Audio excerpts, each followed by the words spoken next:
ಗಣಪತಿಂ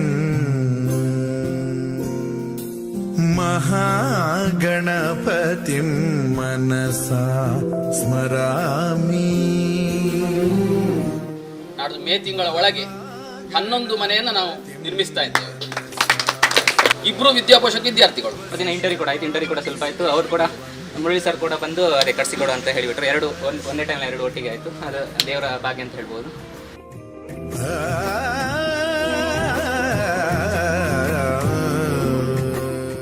ಅಂದ್ರೆ ನಾವು ಮನೆ ಒಂಥರ ಗಾಳಿ ಓದ್ಲಿಕ್ಕೆ ಸಾಕ್ತಾ ಇರ್ಲಿಲ್ಲ.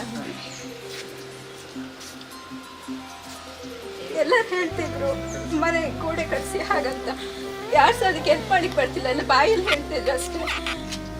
ನಾನು ಮೈದಾನದಲ್ಲಿ ಓದಿದ್ದೆ, ಅಣ್ಣ ಕಾಡಲ್ಲಿ ಓದಿದ್ದ. ಹಾಗೆ ನಾವು SSC PUC ಎಲ್ಲ ಕಂಪ್ಲೀಟ್ ಮಾಡಿದ್ವಿ.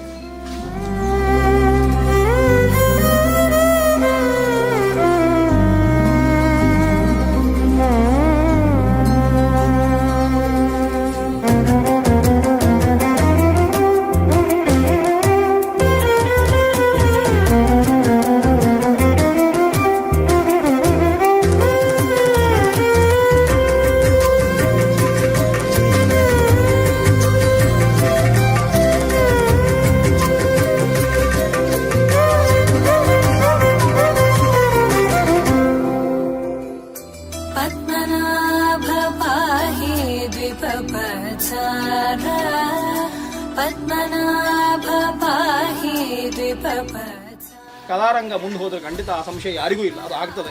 23ನೇ ಮನೆ ಅಂತ ಹೇಳಿದ್ರು, ಇನ್ನೊಂದು 11 ಮನೆ ಅಂತ ಹೇಳಿದ್ರು. 100 ಮನೆ ಕಟ್ಟುವ ಯೋಗ, 1000 ಮನೆ ಕಟ್ಟುವ ಯೋಗ ಕಲಾರಂಗಕ್ಕೆ ಬರಲಿಲ್ಲ. ಅಷ್ಟೇ ಸಾಕು.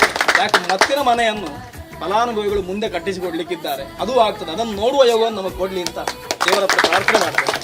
ನಾನು ಏನಾದರೂ ನನಗೆ ಒಂಚೂರು ಗೌರವ ಸಿಗುವುದಿದ್ರೆ ನಾನು ಕಲ್ತದ ವಿದ್ಯೆಗೆ ಮಾತ್ರ ಹೊರತು ಸುಬ್ರಹ್ಮಣ್ಯ ಭಟ್ಟರ 5.5 ಅಡಿಯ ಶರೀರಕ್ಕೆ ಅಲ್ಲ, ನಂಗೂತುಂಟು. ಹಾಗಾಗಿ ವಿದ್ಯೆಯನ್ನು ಪ್ರಾಮಾಣಿಕವಾಗಿ ಕಲ್ತ್ರೆ, ದುಡ್ಡನ್ನು ಇವತ್ತಿನವರೆಗೆ ಇಷ್ಟು ಬೇಕು ಅಂತ ಅಭಿಲಾಷೆ ಪಡದೇ ಇದ್ದರೆ ದುಡ್ಡು ಬರ್ತದೆ, ಖಂಡಿತವಾಗಿ ಬರ್ತದೆ. ನಾವು ಸಂಬಳ ಇಷ್ಟು ಬೇಕು ಅಂತ ಅಭಿಲಾಷೆ ಪಡಬಾರ್ದು, ದುಡ್ಡು ಇಷ್ಟು ಬೇಕು ಅಂತ ಹೇಳಬಾರ್ದು.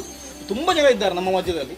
ಹಾಗಾಗಿ ಹಾಗೆ ಪಡದೇ ಇದ್ದರೆ ನಮ್ಮ ಕೆಲಸವನ್ನು ಪ್ರಾಮಾಣಿಕವಾಗಿ ಮಾಡಿ ಕೆಲಸ ಮುಗಿದುಗಳು ಎತ್ಕೊಂಡು ಬರ್ತಾ ಇದ್ದರೆ ನಿಮಗೆ ಯಾವ ಸಮಸ್ಯೆ ಆಗುವುದಿಲ್ಲ ಲೋಕದಲ್ಲಿ ಅಂತ ನಾನು ಹೇಳ್ತೇನೆ, ನನ್ನ ಅನುಭವವನ್ನು ಹೇಳ್ತೇನೆ. ವಾಸುದೇವ, ಮುರಾರಿ, ಮುರಳೀಕೃಷ್ಣ ಎಲ್ಲರೂ ಸೇರಿಕೊಂಡು ನಮ್ಮನ್ನು ಒಳ್ಳೇದು ಮಾಡಬೇಕು.